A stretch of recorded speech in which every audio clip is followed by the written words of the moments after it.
నాకు అనిపించింది మా టైంలో ఎందుకు ఇలాంటి ప్లాట్ఫామ్ ఎందుకు క్రియేట్ చేయలేదా అని. గుడ్ మార్నింగ్, నా పేరు బి శ్రీదేవి. నేను శ్రీ ఆదిత్య జూనియర్ కాలేజ్లో ప్రిన్సిపల్గా వర్క్ చేస్తున్నాను.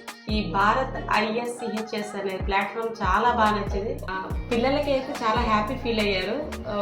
దీని గురించి ఇంట్రడ్యూస్ చేసిన దీనివల్ల ఆ స్టూడెంట్ అనేవాడు వాడి యొక్క థింకింగ్ లెవెల్స్ కానీ, వాడి యొక్క స్ట్రెంగ్త్ ఏంటి, వాడి యొక్క వీక్నెసెస్ ఏంటి, మనం ఈజీగా మనం వాళ్ళంతా వాళ్ళ డిసైడ్ చేసుకోగలుగుతున్నారు. అలానే ఇప్పుడు ఒక లైబ్రరీ అంటే మనం ఏంటి బుక్స్ అనే అనుకుంటాం, బట్ వీళ్ళు ఏంటంటే 3000+ కెరీర్ ఆపర్చునిటీస్ గల ఒక లైబ్రరీ ఉంది. దాంట్లో ఏం చేయాలి, వాట్ ఈజ్ వాట్ అనేది దానికి కావాల్సిన మొత్తం డేటా ఈ ప్లాట్ఫామ్లో మనకి అవైలబుల్గా ఉంది. ఈ ప్లాట్ఫామ్ అనేది అందరికీ యూస్ఫుల్ అండ్ అందరూ కూడా ఈ యాప్ని యూజ్ చేయాలని నేనైతే రికమెండ్ చేస్తాను.